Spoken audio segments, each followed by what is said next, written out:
Bonjour à toutes et à tous, bienvenue sur la chaîne pour une nouvelle analyse Quintet Plus. Aujourd'hui, nous nous retrouvons pour une étape très attendue du Grand National du Trot, direction Lisieux, Réunion 1, course 1, ce mercredi 24 septembre 2025 à 13h55. Avant de plonger dans l'analyse, prenons un moment pour parler de cette épreuve. C'est une course de groupe 3, disputée sur 2725 mètres avec une corde à droite, un détail qui a son importance. Il y a pas moins de 16 partants, et comme toujours dans le GNT, les échelons de départ vont jouer un rôle crucial. Certains chevaux partent en tête, d'autres avec un recul de 25 ou 50 mètres selon leur gain. Il faudra être particulièrement attentif à la capacité des chevaux de deuxième et troisième poteau à refaire leur retard. Dans ce script, je vais vous proposer une analyse détaillée de chaque cheval. Je vous dirai tout sur leurs forces, leurs faiblesses, leur forme du moment et leurs chances réelles dans ce Quintet Plus. Je terminerai bien sûr avec mes bases solides, mes outsiders intéressants, et mes propositions de tickets Quintet Plus. Restez avec moi, car l'analyse s'annonce passionnante. On attaque tout de suite avec le premier numéro. Keen Winner. On commence avec Keen Winner, une jument qui est une véritable métronome. Elle fait souvent ses courses et sait se glisser dans le top 5. Elle a un bon chrono des 1:10, ce qui est honorable, et sa principale force, c'est sa régularité. On sait ce qu'elle va faire. En revanche, face à des chevaux de ce calibre, elle pourrait manquer de ce petit coup de rein pour viser la victoire. C'est plus une jument à envisager pour les petites places, un complément de combinaison solide. Numéro 2. Jeannette Priori. Passons à Jeannette Priori. C'est une concurrente qui connaît bien ce genre d'engagement sur le circuit du GNT. Elle reste compétitive pour une place si elle bénéficie d'un bon parcours et qu'elle peut se cacher. Sa marge est limitée pour la victoire, mais si elle a un bon dos et que le rythme est sélectif, elle peut très bien accrocher une 4e ou 5e place. C'est une jument de second couteau à ne pas négliger. Le numéro 3. Idol of Love. Voilà un outsider qui me plaît beaucoup. Idol of Love, avec le talentueux Mathieu Abrivard au sulky, bénéficie d'un pilote qui excelle dans ce type d'épreuve. Elle a un chrono correct et une forme convenable. Elle aura besoin d'un déroulement de course favorable, mais c'est le genre de cheval qui peut créer la surprise à belle cote. Si vous cherchez à élargir vos jeux, c'est une candidate à retenir. Le numéro 4. Hold Up du Dijon. Passons à un cheval qui a fait ses preuves. Hold Up du Dijon est un concurrent très solide qui tient bien la distance et affiche une belle régularité. Il n'a pas une marge énorme à ce niveau de compétition, mais il a l'avantage de partir au premier poteau. Sur une course sélective, où les leaders se fatiguent, il peut grappiller une petite allocation ou même une place dans le quintet. C'est un bon choix pour compléter une combinaison. Le numéro 5. Eliossi. J'aime beaucoup le profil d'Eliossi. C'est un cheval courageux qui sait se battre jusqu'au bout, comme il a montré dans ses dernières courses. Il affiche de bons chronos et une belle ténacité. S'il bénéficie d'un bon dos et qu'il peut faire sa pointe de vitesse dans le dernier virage, il est un candidat sérieux pour compléter la combinaison gagnante. C'est un cheval qui pourrait créer la surprise. Le numéro 6. Hollywood Dubois. Voici un profil plus risqué, Hollywood Dubois. C'est un cheval qui a du potentiel, mais il est plus irrégulier que ses concurrents. Il est capable du meilleur comme du pire. Si c'est un bon jour, il peut se placer et surprendre. Mais attention, c'est un profil assez « tout ou rien » que je vous conseille de ne jouer que dans des jeux élargis ou si vous cherchez une grosse cote. Le numéro 7. Indigo du Porret. Indigo du Porret est un cheval qui dépend beaucoup du tempo de course. Il est courageux, mais il n'a pas la vitesse des meilleurs. Si le rythme est soutenu devant et qu'il peut se caler dans un bon dos, il finira correctement et pourra accrocher une petite place. À ne pas négliger pour ceux qui cherchent une petite cote intéressante. Le numéro 8. Ed Scott. La régularité, c'est la marque de fabrique de Ed Scott. C'est un cheval que l'on voit souvent à l'arrivée. Il est capable de finir très vite quand le parcours se déroule bien.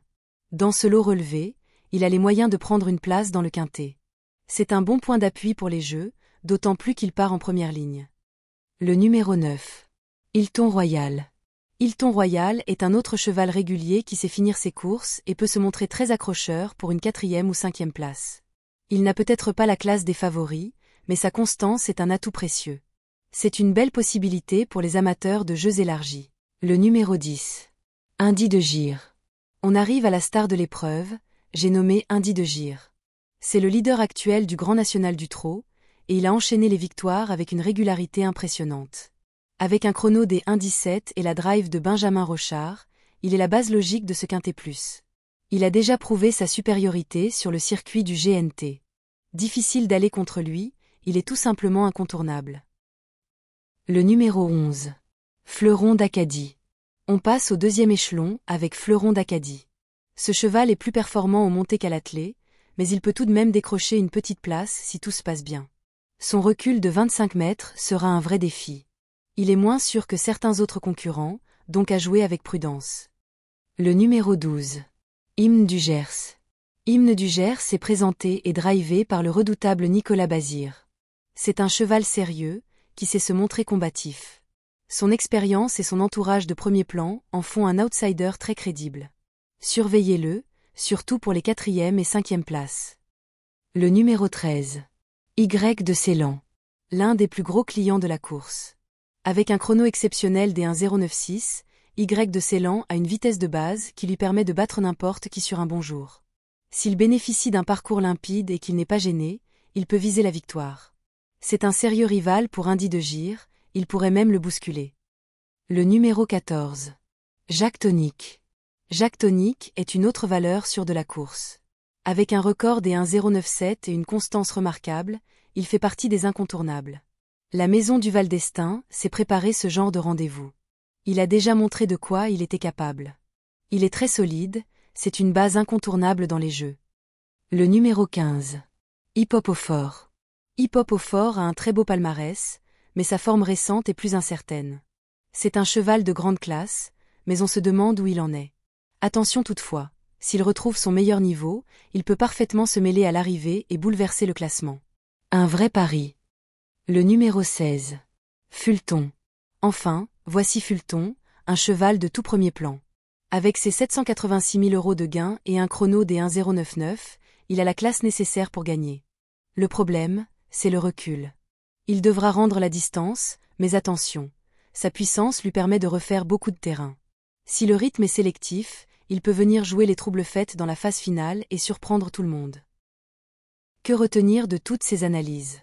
Eh bien, nous avons un favori logique, des prétendants solides, et quelques outsiders qui pourraient pimenter la course.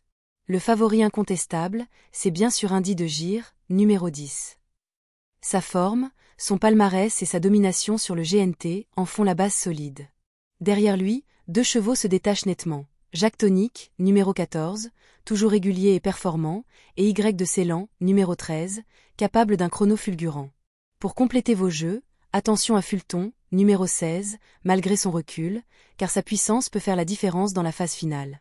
Ed Scott, numéro 8, par sa régularité, peut aussi accrocher une belle place. Parmi les outsiders crédibles, je citerai Eliosi, numéro 5, et Hymne du Gers, numéro 12, qui ont les moyens de s'immiscer dans la bonne combinaison. Notre proposition de tickets. Pour vous aider à composer vos jeux, je vous propose 3 types de tickets, à adapter selon votre budget et votre stratégie. Le ticket prudent, entre 10 et 14, entre 13 et 16, 8. Ce ticket mise sur les bases solides de l'épreuve. Le ticket équilibré, entre 10 et 14, entre 13 et 16, 8, 5, 12. Ici, on ajoute 2 outsiders pour aller chercher une cote plus intéressante. Le ticket audacieux, entre 10 et 16, 13, 1, entre 12 et 14. Ce ticket mise sur un rapport plus élevé en écartant un favori au profit d'une surprise, comme King Winner, numéro 1, et en incluant des chevaux de 3e rang. N'oubliez pas, adaptez toujours votre mise à votre budget et jouez de façon responsable. Voilà pour mon analyse complète du quintet plus du Grand National du Trot de Lisieux 2025. J'espère que ces informations vous seront utiles. Le plus important est de s'amuser avant tout.